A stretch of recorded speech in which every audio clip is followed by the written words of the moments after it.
Mesdames, Messieurs, bonsoir, bienvenue sur Challenge. Zine Artebas, qui est mon invité ce soir, partage son temps entre l'Algérie et l'Allemagne. Cet opérateur économique lance un appel aux gouvernants et opérateurs des deux pays pour qu'ils se regardent et parlent davantage pour aller de l'avant dans le partenariat économique. Car il y aurait, selon lui, tant à faire. Voyons ensemble où il veut en venir. Zine Artebas, bonsoir, bienvenue sur Challenge et bienvenue en Algérie. Mais en Algérie, finalement, vous êtes un peu là toute l'année puisque vous partagez votre temps entre l'Algérie et l'Allemagne, c'est bien ça? Oui, bonsoir, merci pour l'invitation. Effectivement, je partage mon temps entre l'Algérie et l'Allemagne. Je dirige une entreprise ici et une entreprise de l'autre côté. Et chaque mois, donc, je suis entre les deux pays. Alors, juste un petit peu pour placer le décor, qu'est-ce qui a fait que vous vous intéressiez à l'Allemagne, à vous retrouver en Allemagne, à y travailler, car vous avez grandi ici? Oui, j'ai quitté l'Algérie juste après le lycée. J'ai fait mes études en France.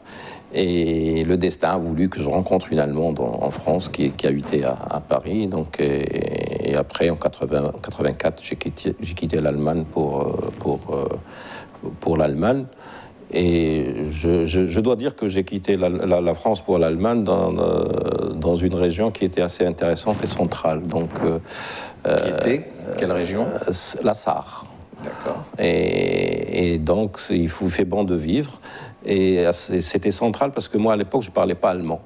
Donc, je devais travailler au Luxembourg, dans un pays francophone. Donc, c'était entre le Luxembourg et la Belgique. Et donc, après, j'ai fait mon allemand.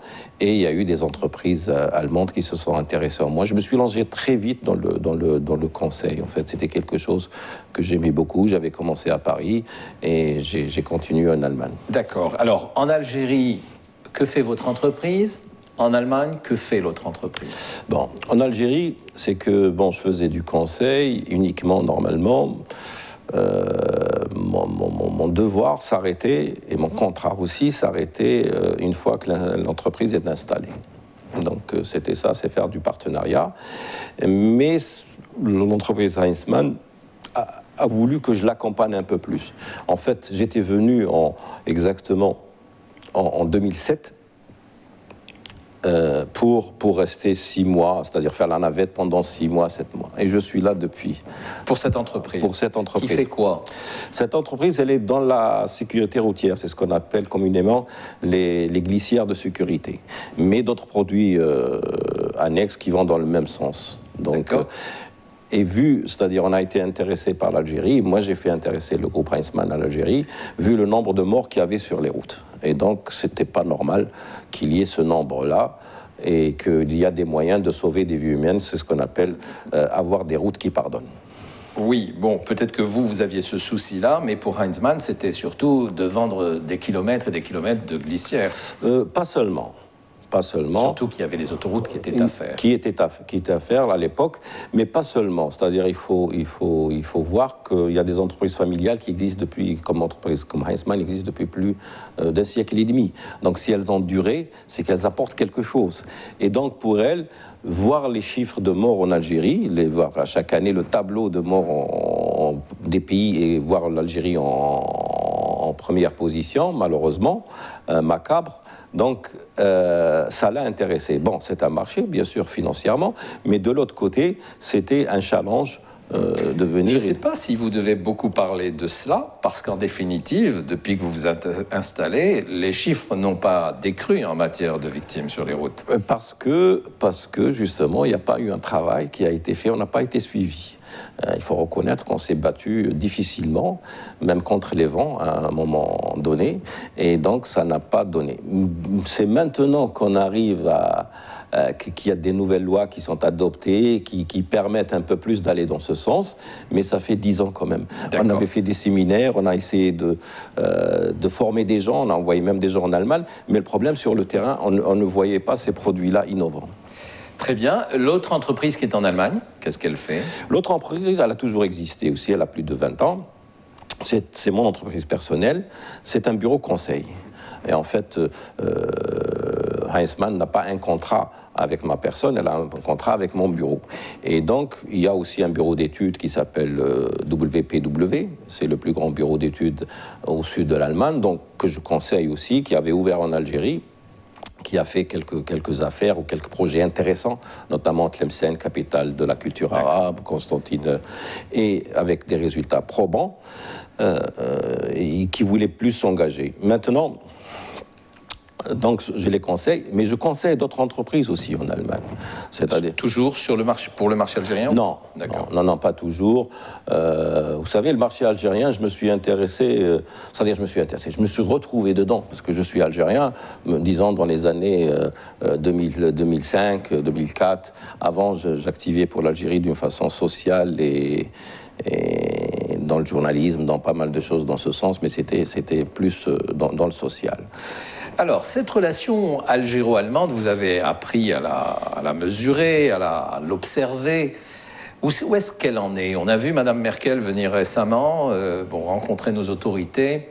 On ne savait pas trop pourquoi au départ, et puis il s'est avéré que ça n'avait pas d'incidence directe sur la relation économique en tout cas. Exactement. Et moi j'aimerais bien que vous me décriviez un petit peu, et c'est vous, je le disais en introduction, qui lancez cet appel en disant qu'attention, il y a davantage de choses à faire avec l'Allemagne, et on aimerait bien comprendre comment, voilà. Ce qui se passe, c'est que je dis toujours aux Allemands qu'il y a un grand malentendu entre les deux pays.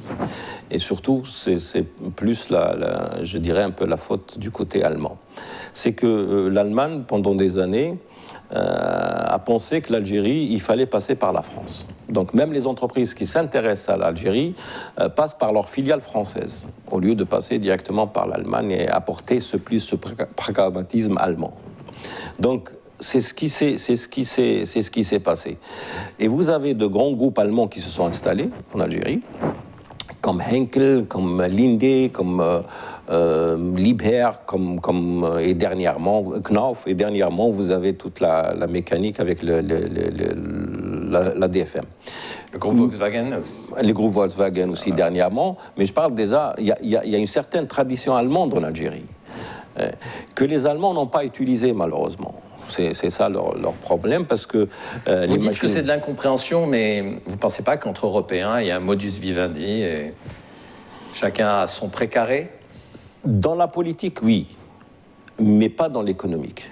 L'Allemagne est un géant économique, malheureusement, n'est pas un géant politique.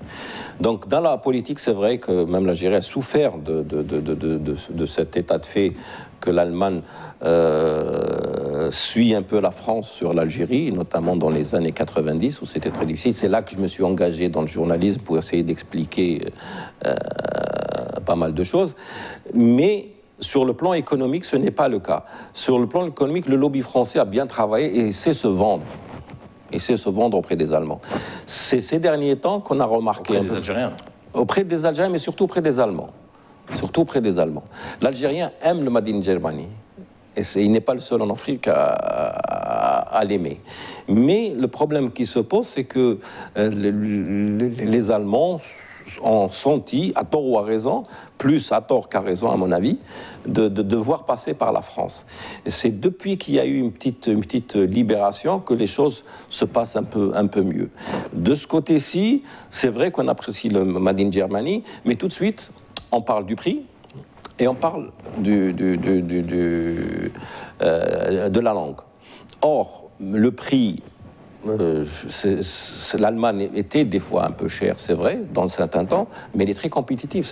C'est pas le numéro 1 mondial quasiment, ou deuxième, ça dépend des années, avant les Chinois ou après les Chinois. Il est très compétitif. Donc, il faut que les gens savent ce qu'ils veulent et comparer ce qui est comparable. Donc, les gens s'en rendent compte. Le problème de la langue, c'est que toutes les entreprises allemandes se sont dotées de francophones. Pas seulement pour l'Algérie, pour la France, par exemple, pour la Belgique. Donc, le problème ne se pose pas. Mais, comme je vous ai dit, il y a ces appréhensions, il y a ces petites barrières qu'il faudrait lever. Et des deux côtés, bien sûr, il fallait... Bon, l'Allemagne, c'est vrai que elle n'utilise pas tous ses atouts en Algérie. Il y a 2 années, je crois, de cela, une grande opération bilatérale s'est faite en Allemagne et a regroupé donc des opérateurs allemands et algériens. Je voudrais qu'on écoute à ce niveau-là ce que disait le président du FCE, Ali Haddad, à propos de cette relation économique algéro-allemande. On l'écoute. Aujourd'hui, nous sommes dans une salle où il y a plus de 400 entreprises algériennes et allemandes. Algériennes, nous sommes à plus de 200 et les Allemandes, il y en a autant. L'Algérie souhaite travailler avec les entreprises allemandes. Les entreprises algériennes veulent développer un partenariat gagnant-gagnant avec l'entreprise allemande. Et comme vous le savez aussi, la technologie allemande, le savoir-faire allemand existait en Algérie depuis très longtemps. Aujourd'hui, on veut que faire durer ce partenariat, s'entraider et puis qu'on essaiera de gagner ensemble. Merci beaucoup. Voilà, donc Ali Haddad qui explique qu'il fallait relancer les choses. Est-ce qu'on les a relancées depuis? Ce qu'il faut souligner, ce qui a beaucoup impressionné les Allemands positivement, c'est qu'il y avait 400 entreprises dans la salle. C'est qu'il y avait 200 entreprises algériennes qui sont venues d'Algérie. Je ne pense pas que ça s'est vu les 10 dernières années de la part d'un pays. Donc, c'était impressionnant. C'était impressionnant et les gens, croyez-moi, ne s'attendaient pas à ce nombre-là. Parce que des fois, on annonce des chiffres et à la fin, on se retrouve avec une salle plus qu'à moitié vide. Oui, donc, mais pour quel résultat? Pour quel résultat? Le problème est là, c'est que ce qui était intéressant, c'est que les Allemands, ils ont une méthode de faire. Ils sont un peu têtus parce qu'elle a fait ses preuves. Cette méthode-là, c'est de s'adresser directement aux entreprises. Donc, les entreprises parlent entre elles. Vous savez que l'entreprise allemande, elle est à 95% PME, familiale. Donc, je m'adresse à mon partenaire qui est de l'autre côté. Nous, du côté algérien, on est plus... Il faut passer par les institutions. Et donc, ça bloque. Merkel ne peut pas dire à Volkswagen, vous allez investir en Algérie. Ce n'est pas possible, parce qu'il va leur dire, donnez l'argent, allez-y, investissez là-bas. Donc c'est ce problème-là qui existe. Donc, qu'on le veuille ou pas, l'existence c'est-à-dire la démarche du FCE était intéressante à l'époque, c'était de dire, on est là, vous pouvez discuter avec nous aussi. Et donc, c'était intéressant. Cette excuse allemande, si vous voulez, plus ou moins, n'existe plus. De dire, voilà, on peut directement discuter avec les entreprises. Maintenant, l'application de ça, c'est autre chose. Ce qui se passe aussi, ce qui est important, quand on parle... Excusez-moi, mais c'est cette autre chose qui m'intéresse. Oui, justement, il y a autre chose. L'entreprise allemande, quand elle vient ici, dans n'importe quel pays du monde, mais particulièrement quand elle vient en Algérie, parce qu'il y a de l'intérêt, et l'Algérie est un pays qui est même intéressant sur le plan économique, c'est qu'il y a tout un travail qui se fait. Et le premier travail, c'est le transfert du savoir-faire. Les Allemands, qu'on le veuille ou pas, transfèrent leur savoir-faire, tout en respectant ce qui se passe sur place, en respectant le génie qu'il y a sur place, parce qu'ils savent qu'il y a des génies et qu'il faut s'adapter. Donc, sur place, pas seulement pour l'Algérie, je parle pour l'Afrique en général, ou d'autres pays. Mais ce qui s'est passé, c'est que pour passer le savoir-faire, c'est le côté formation, qui est très important. On n'arrive pas à bouger. Qui n'arrive pas à bouger?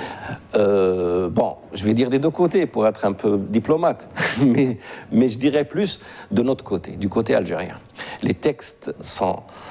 Pourquoi? Qu'est-ce que vous voulez dire? Que pour investir ici, les Allemands on craigne d'investir parce qu'ils ont peur de ne pas trouver de l'employabilité, enfin des employés formés. Ça va de soi quand on vient avec une nouvelle technologie, quand on vient, il faut qu'il y ait de la main-d'œuvre, il faut qu'il y ait du personnel qualifié, il faut qu'on forme des gens. On l'a vu avec le groupe Huntsman, je l'ai vu avec GGT. l'Algérie a un sacré avantage. C'est que le personnel qu'on a ici s'adapte très vite et apprend très vite. Je peux vous dire, par exemple, de mon expérience personnelle, que ce soit le bureau d'études avec les architectes et ingénieurs, que ce soit avec SGGT Algérie, c'est que la situation, c'est qu'on a formé des gens très vite et on n'a plus besoin du superviseur allemand. Il est venu une fois, 2 fois et c'est terminé. Tandis qu'on a des filiales à travers le monde où le superviseur allemand est obligé d'aller à chaque fois. Le problème qui se pose, c'est les textes concernant la formation professionnelle, qui sont d'un autre temps, ici en Algérie. Et ça, vous pensez que c'est un problème majeur? C'est un problème majeur. C'est un problème majeur, c'est un problème important. Les Allemands sont prêts à mettre le paquet, surtout dernièrement, pour fixer les populations, que ce soit au Maghreb. Il y a eu une réunion très récente, juste après le voyage de Madame Merkel, entre les 3 pays, à Berlin, pour les 3 pays maghrébins plus les Allemands, pour essayer de trouver une solution pour que la formation professionnelle fonctionne un peu mieux et un soutien total de la part de l'Allemagne. Parce que vous savez, le point fort de l'Allemagne, c'est la formation même là-bas, et ce qu'on appelle la formation duale, la formation alternée. Et pourquoi les Allemands ne viendraient pas justement investir dans la formation professionnelle? Ils aimeraient bien. Mais on les en empêche? Les textes ne permettent pas de faire ça aussi facilement. Ce n'est pas seulement le problème des Allemands, c'est le problème de grandes entreprises algériennes. Sonatrach a ce problème-là. Donc, ce sont ces textes-là qu'il faudrait absolument toucher. C'est plus que du Coran, je dirais, pour quelques-uns. Donc, on dira tout, sauf que aux investisseurs allemands, mais ils ne peuvent pas venir les yeux fermés ici. Ils ne viennent pas les yeux fermés. Il y a quelque chose aussi, c'est la règle du 51-49. Alors, juste avant de parler de ça, je veux qu'on écoute Ali Haddad à propos des yeux fermés. Je peux dire aux Allemands, venez investir en Algérie, les yeux fermés. Parce que l'Algérie, c'est l'avenir. L'Algérie, c'est un hub. L'Algérie, on pourra, avec l'aide des Allemands, rendre ce pays l'Eldorado de l'Afrique. Bien, alors, les yeux fermés, mais ce qu'il dit est intéressant, c'est qu'il y a de l'avenir. L'avenir est ici. Et cette phrase, avec les Allemands, l'Algérie peut devenir l'Eldorado de l'Afrique. Alors, et ça, vous y croyez par contre? Non. Dernièrement, même les Allemands sont convaincus de ça. Avant, ils n'étaient pas convaincus de ça. Dernièrement... Oui, non, mais c'est bien ce que je disais. Vous êtes convaincu vous-même de ça? Oui, bien sûr. C'est que... je dois rappeler d'ailleurs que vous êtes, j'ai oublié de le dire, vous êtes le représentant du FCE en Allemagne. C'est vous qui dirigez le bureau du FCE à... Exactement. Donc, je suis le représentant du FCE en Allemagne. J'ai accepté cette tâche parce que du côté allemand, on a toujours dit qu'il y avait... ça manquait de... qu'il n'y avait pas de représentativité du patronat algérien, donc ça a permis de casser cela. Mais il ne faut pas oublier que tous ces forums, là j'assistais en tant que personne, je suis membre de la commission mixte algéro-allemande, donc tout ça, je suis invité, je suis dans ces banques de données. Donc là, ça permettait d'avoir un drapeau algérien. C'est très important, parce que je me suis retrouvé seul plusieurs fois. En face de nos concurrents. C'est pour ça que cette présence-là, elle est plus ou moins institutionnalisée. Vous savez que l'Allemagne est un État fédéral, donc c'est très décentralisé. Donc des fois, vous avez une chambre de commerce dans un coin perdu qui fait un forum africo-allemand. Qui peut s'avérer très intéressant. Il est très intéressant, c'est toujours intéressant. Moi, j'ai assisté à Dortmund, qui n'est pas une chambre de commerce extraordinaire, bien que la région, bien sûr, c'est là où c'est important, mais j'ai assisté où le Premier ministre du Ghana était venu dans une petite salle. Et on était les seuls, c'est-à-dire on était les seuls à être là en tant que... Il y avait des consuls honoraires, il y avait des représentants, mais ça permet qu'il y ait une présence, parce qu'on se plaint toujours qu'on n'est pas présent. Et là, on est présent. J'aurais bien voulu qu'il n'y ait pas seulement un représentant du FCE. On a des personnes ressources en Allemagne très intéressantes, des hommes d'affaires. Il faudrait les utiliser dans le sens d'assister à toutes ces rencontres et essayer de faire un travail de telle façon que rapporter ici et faire quelque chose dans le sens entre les deux pays. Alors, je reviens aux embûches perçues par les opérateurs allemands. Donc, on parlait de formation. Vous parliez de la règle du 51-49. Celle-là aussi, elle gêne. Vous savez, il ne faut pas se cacher la face. Il faut pas, on va dire ça marche, on n'a pas, c'est faux. C'est totalement faux. Pourquoi? Les grands groupes, ça ne les dérange pas.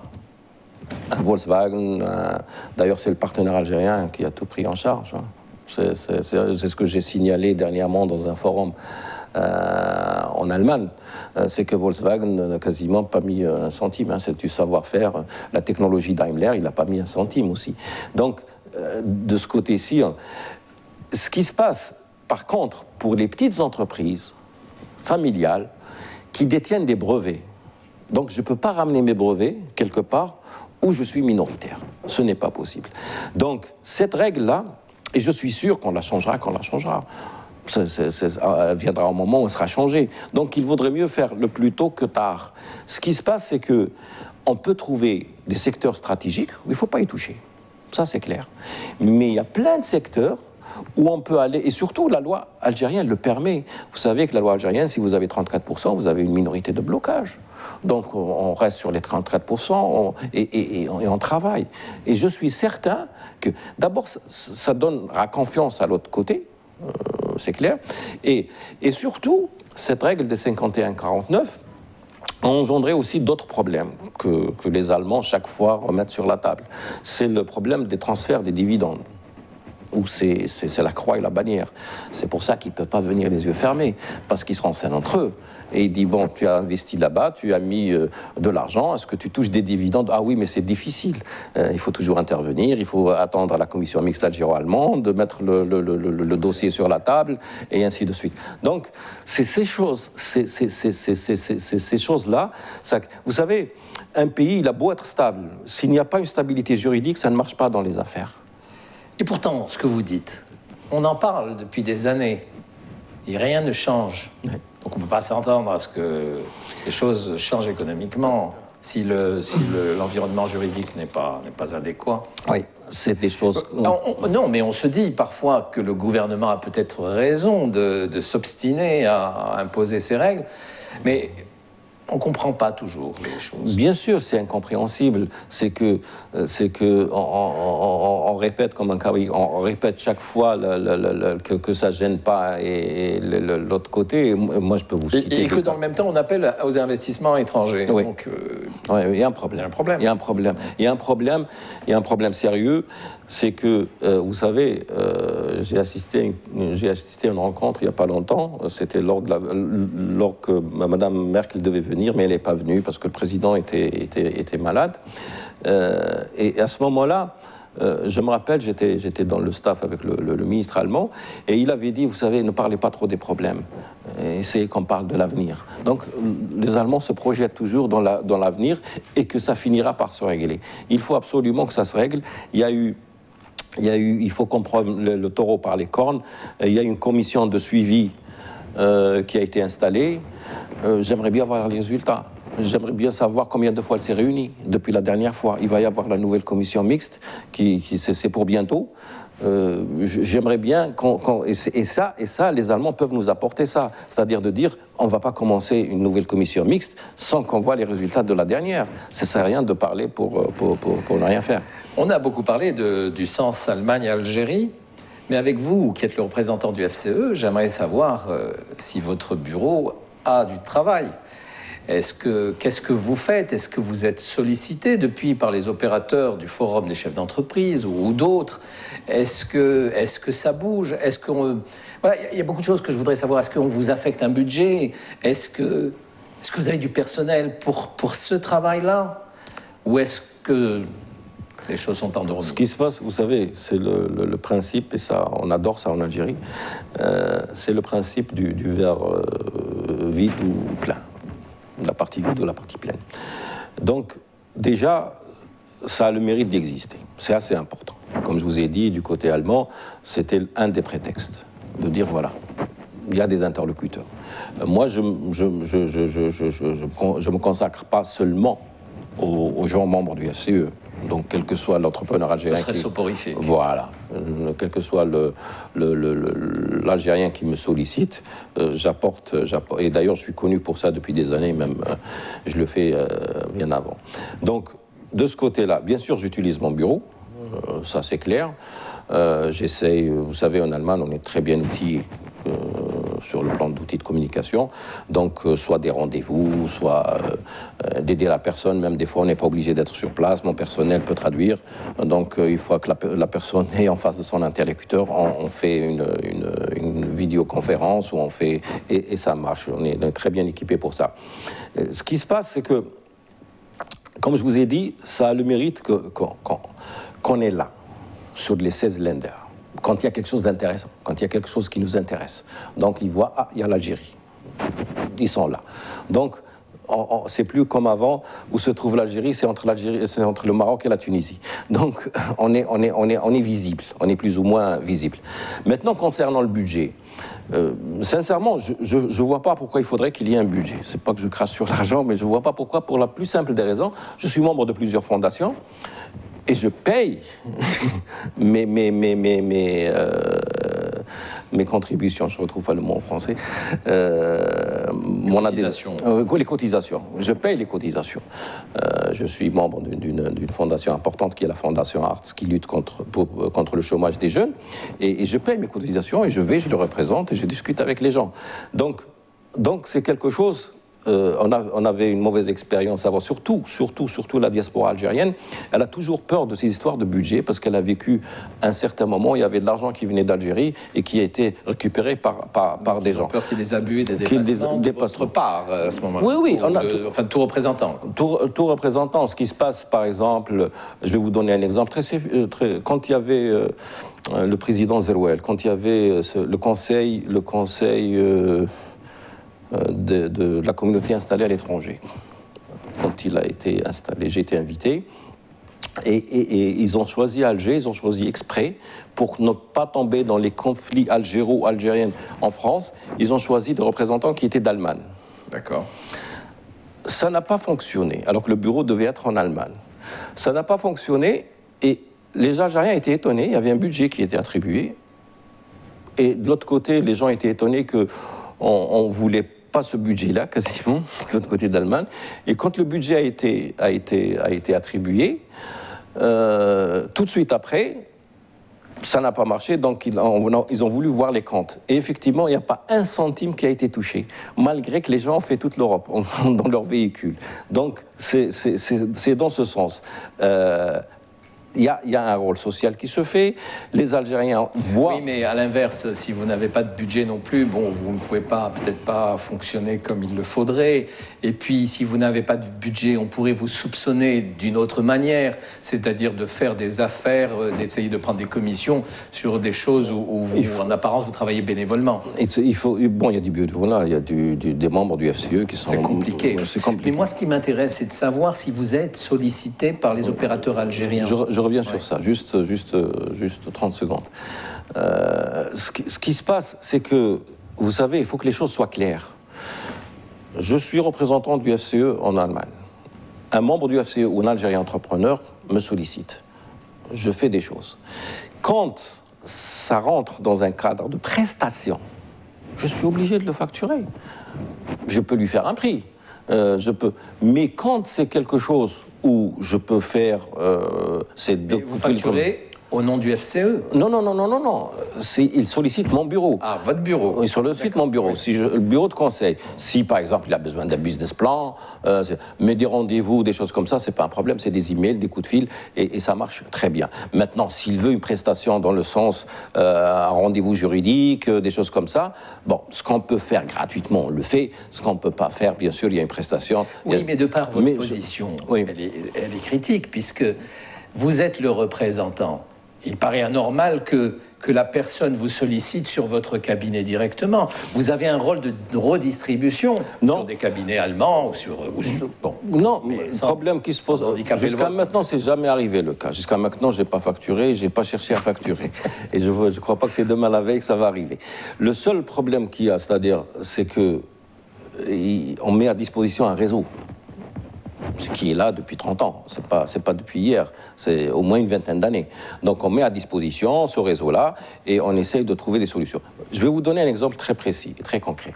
On a fait signer un mémorandum avec les chambres de commerce allemandes, toutes les chambres de commerce allemandes. Et ce mémorandum permet à tout membre du FCE de faire, il n'a pas besoin de passer par moi, de se baser sur ce mémorandum pour avoir ses rendez-vous, pour avoir même une petite salle de réunion, pour faire ce qu'il a à faire. Donc, vous voyez, au moment de la prestation, je vais retourner un peu le problème ou la thématique. C'est qu'au lieu qu'il prenne un bureau allemand qui va lui coûter les yeux de la tête peut-être, il pourrait prendre un bureau qu'on connaît et il sera beaucoup moins cher. Mais le problème, comme je vous ai dit, j'ai été sollicité par certains entrepreneurs. On peut faire plus, même bénévolement, on peut faire plus dans le sens de les mettre en contact pour l'exportation. On parle beaucoup d'exportation. On peut leur montrer comment faire. Mais est-ce que vous vous sentez aidé par le FCE, dans le sens où le FCE aussi, après avoir fait montrer avec éclat l'ouverture d'un bureau de représentation en Allemagne, on n'a plus de nouvelles. Donc il devrait s'en inquiéter, peut-être lancer des appels dans ses rangs pour essayer de relancer. Est-ce que ce travail, vous avez le sentiment qu'il est fait, que vous êtes appuyé ? Je vous mets dans une position difficile. Non, je cherche un peu mes mots pour m'en sortir. Mais ce qu'il faudrait savoir, il y a un problème de communication. Il est très clair. Peut-être qu'il m'incombe aussi à moi. Bon, vu l'emploi du temps que j'ai. Donc, ce qu'il y a, c'est que, par exemple, ce mémorandum, je suis certain que peut-être 5% des membres du FCE le savent, le connaissent, ce qui n'est pas normal. Donc il y a un problème de communication, il faut essayer de communiquer. Maintenant, je suis membre, je vous ai dit, de la Fondation Hearts ici au Maghreb. C'est pas tous les jours que je communique, que je dis voilà ce que j'ai fait, j'ai rencontré des jeunes, on a discuté de ça. Il faudrait installer des procédures, il faudrait qu'il y ait des choses qui vont de soi. Il faudrait arriver à cette situation-là. Est-ce que vous n'avez pas aussi, est-ce qu'il n'y a pas aussi ce souci c'est vrai qu'ils viennent en délégation, souvent d'ailleurs, bon, pour voyager, pour être dans un climat ambiant très, très agréable. Mais est-ce qu'au moment de faire des affaires, on n'observe pas que les opérateurs préfèrent passer directement, aller directement, sans doute avec moins d'efficacité parce qu'ils perdent de l'expérience que votre cabinet ou d'autres peuvent leur offrir. Mais cette crainte que de passer par des rouages algériens, de donner de l'information qui pourrait servir à d'autres concurrents, par exemple. Vous avez parfaitement raison, M. Alalouche. Mais je veux vous dire que c'est le problème aussi qui se pose du côté allemand. Vous savez, les Allemands, ils en ont marre. C'est pour ça qu'on essaye de changer les choses. Moi, ce que j'essaye d'apporter, c'est des deux côtés. J'essaie aussi de dire aux Allemands, les Algériens, ils en ont marre. Des délégations qui viennent, qui prennent du thé et qui repartent, et qu'on se retrouve avec la même situation. Maintenant, il faut arrêter tout ça. Bien sûr, ça ne va pas plaire à tout le monde. Il y a des gens qui vivent de ça. Des Allemands, qui sont installés ici ou qui sont installés là-bas, des institutions qui vivent de ça. Donc on essaye de dire il faut cibler les choses, il faut cibler les gens, il faut aller vers un B2B plus ciblé pour arriver à la fin à un résultat, un minimum de résultats. Donc c'est ce côté-là qu'il faut. C'est pour ça, dans ce sens, qu'on peut travailler avec le FCE ou avec... Maintenant, il y a effectivement des gens qui m'ont sollicité, j'ai fait des rendez-vous, j'ai fait des choses, mais ils préfèrent que ça soit anonyme. Maintenant, vous me dites, la notion de... C'est pour ça que j'aime pas trop ici en Algérie qu'on parle de consultant, comme site comme consultant, parce qu'il est érodé, ce nom-là, en Algérie. D'ailleurs, tout le monde se l'approprie, alors que c'est un métier où il faut être assermenté, il y a pas mal d'exigences, membre de pas mal d'institutions. Ailleurs, pas ici. Ailleurs, pas ici, exactement. C'est quoi un consultant? J'essaie d'expliquer toujours ça. Et j'ai même une petite astuce pour montrer aux gens l'efficacité du consultant quand je vois la personne qui est en face de moi, qu'elle veut vraiment faire quelque chose. C'est que un consultant, il vous permet d'avoir quelque chose que le projet va tenir, votre projet va se concrétiser comme vous le vouliez. Et secondo, il faut qu'il vous apporte quelque chose en conseil qui soit moins cher que ce que vous allez le payer. C'est-à-dire à la fin, alors l'astuce que j'utilise à chaque fois, quand il y a mes compatriotes qui m'appellent, je laisse toujours, je dis, demandez. Allez-y, demandez des factures pro forma, des prix. Et quand ils viennent avec des factures, je fais en sorte, c'est-à-dire c'est notre métier, je fais en sorte parce que vous allez dans une grande multinationale, vous, un entrepreneur, aussi grand soit-il, il est petit par rapport à là-bas. Vous allez sans conseil, l'entreprise le sait, voit la chose, et elle sait qu'elle peut taper, qu'elle peut faire pas mal de choses. Mais si vous allez avec un conseil, d'abord, ils savent même pas pour quel pays, généralement, l'autre côté ne sait même pas pour quel pays c'est, on arrive à un résultat, et si la personne a demandé, elle est toujours étonnée que j'arrive avec un prix 20% moins cher, si ce n'est pas plus, et plus efficace. Malgré tout, tout n'est pas si négatif que cela. Il y a des opérateurs algériens qui ont fait parler d'eux en Allemagne en s'illustrant. Je veux parler, bon, le plus connu, c'est Vital qui a racheté une entreprise allemande dans la purification de l'eau. Mais je veux parler aussi d'entreprises qui me viennent à l'esprit comme Baumar Compagnie, qui vend sur le marché de la téléphonie, sur le marché, enfin je crois que c'est de la téléphonie ou de la télévision, de la téléphonie je pense, sur le marché allemand, et sans doute peut-être que d'autres qui sont plus discrets. Est-ce que vous pouvez me citer un petit peu des opérateurs algériens qui réussissent en Allemagne? Parce que c'est une sacrée performance, hein, quand même. C'est une sacrée performance. Nous avons beaucoup d'Algériens. Ne serait-ce que pour les dates, par exemple. Oui.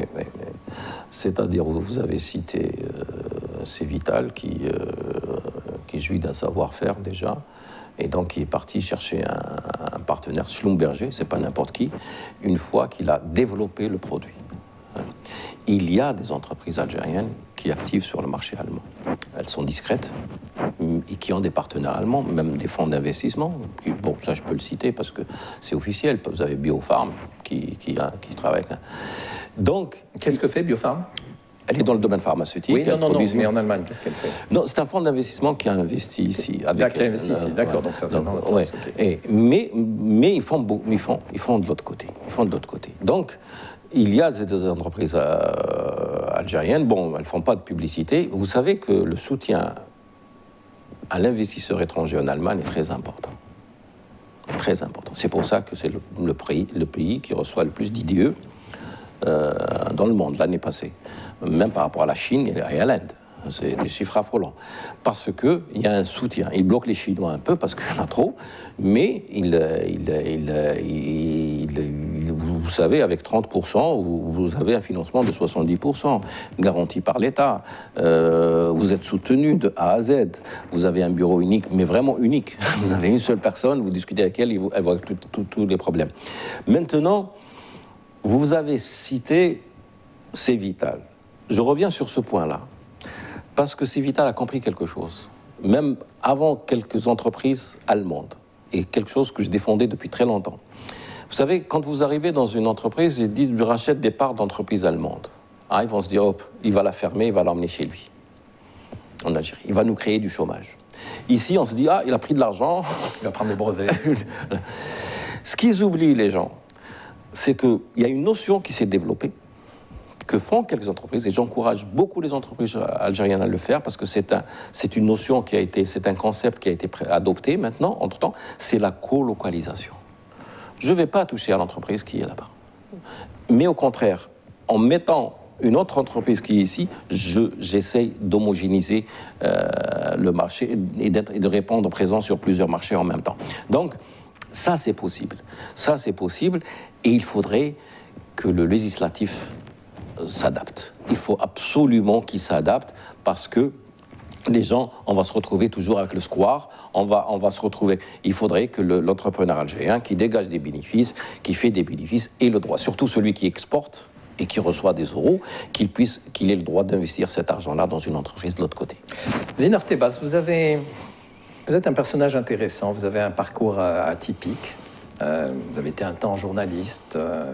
Vous avez fait des études de quoi en France? J'ai fait de l'administration économique et sociale. Déjà, c'est pluridisciplinaire dès le départ. Vous épousez une Allemande, oui. Et puis on vous a vu donc vous illustrer dans le terrain de l'entreprise, de l'économie en Allemagne, et puis vous vous lancez dans le système associatif. Vous le disiez, vous pénétrez beaucoup d'associations, et vous avez aujourd'hui, je ne sais pas s'il existe depuis longtemps, mais une dimension aussi spirituelle, culturelle. Vous faites beaucoup dans cette activité. Qu'est-ce qui vous anime de ce côté-là et qu'est-ce que vous faites pour l'essentiel? Je voudrais comprendre. Et comment vous pouvez relier cela à l'économie Vous savez, c'est très simple. Je n'ai aucun mérite. Je suis né là-dedans. Mais c'est vrai, des fois, il faut trouver... Avec toujours un message de tolérance, je vous ai entendu souvent. Oui, c'est le soufisme, c'est le message du soufisme. Donc, c'est l'ouverture sur l'autre. Et l'autre est un miroir. Donc, on ne peut pas s'enrichir si on ne s'enrichit pas avec l'autre. Donc, c'est un principe fondamental. Donc, les gens oublient beaucoup de choses. L'Algérie, on la connaît dans les années 90 et ainsi de suite. Je répète toujours de l'autre côté, mais malheureusement, de ce côté aussi, il faut le répéter plusieurs fois. Quasiment le premier groupe interreligieux de haut niveau a été créé en 1947 en Algérie, à Mostaganem. Donc, c'est pas d'hier. C'est pas d'hier. Et ce groupe-là travaille toujours, change de nom, change de personne, mais le message est toujours là. C'est un message de Sherada, que de sanctifie son âme, qui a réuni tout le monde en disant, écoutez, les trois religions à l'époque, en disant, écoutez, on se dit, on attend tous le Messie. Vous les Juifs, vous les chrétiens, nous les musulmans. Mais est-ce que vous pensez que le Messie, quand il va revenir, il serait content de nous trouver en train de nous chamailler comme ça? Donc, il faudrait, il leur a dit en quelque sorte, nous c'est fini, il faudrait préparer les générations à venir. Il a pensé à une génération, mais en fait, chaque année, on pense à l'autre génération, à recevoir le Messie. Et c'est un message extraordinaire qui est parti de là, de Mostaganem.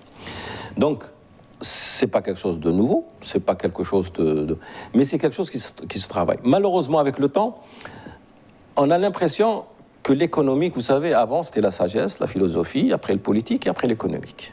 Ça s'est inversé. Ça s'est inversé, malheureusement, et c'est l'économie qui prend le dessus. Et on a l'impression, toujours, on donne cette image que le spirituel, c'est quelqu'un qui est dans sa bulle. Non. Tous les prophètes ont travaillé. Je ne comprends pas pourquoi les imams ne travaillent pas. ni les curés, ni les rabbins.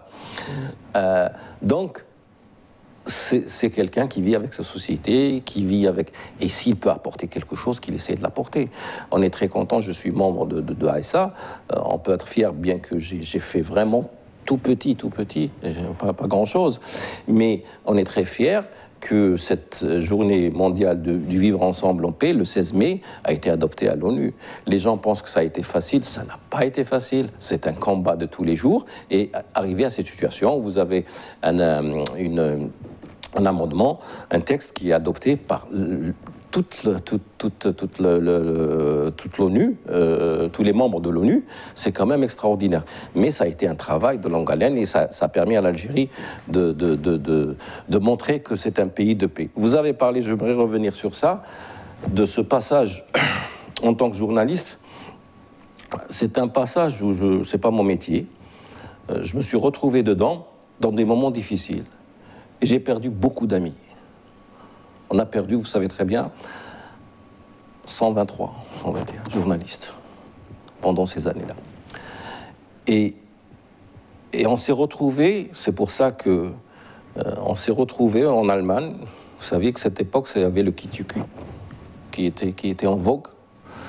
Amnesty International de l'époque qui s'occupait de l'Algérie était basé en Allemagne et était totalement infiltré. Totalement infiltré, on l'a prouvé. Et il fallait se battre. Et on a retrouvé à ce moment-là, il y avait des gens qui étaient presque des hommes, des personnes ressources, qui étaient presque dans chaque Länder. Et ces gens-là se sont battus pour donner la vraie image de l'Algérie, aussi de l'islam à l'époque. Et ça n'a pas été facile. J'aurais bien voulu que ces gens-là, qui ont été très sollicités à l'époque, par le pouvoir en place, soient sollicités aujourd'hui dans d'autres domaines. Très bien. Je voudrais juste, sur le message de tolérance, vous dire que le chemin est encore long. Quand on sait qu'il y a quelques années, une grosse délégation d'entrepreneurs, d'opérateurs algériens était partie à Las Vegas pour un grand salon aux États-Unis. Et puis, un beau matin, la direction de l'hôtel alerte les organisateurs en leur disant de se présenter en urgence.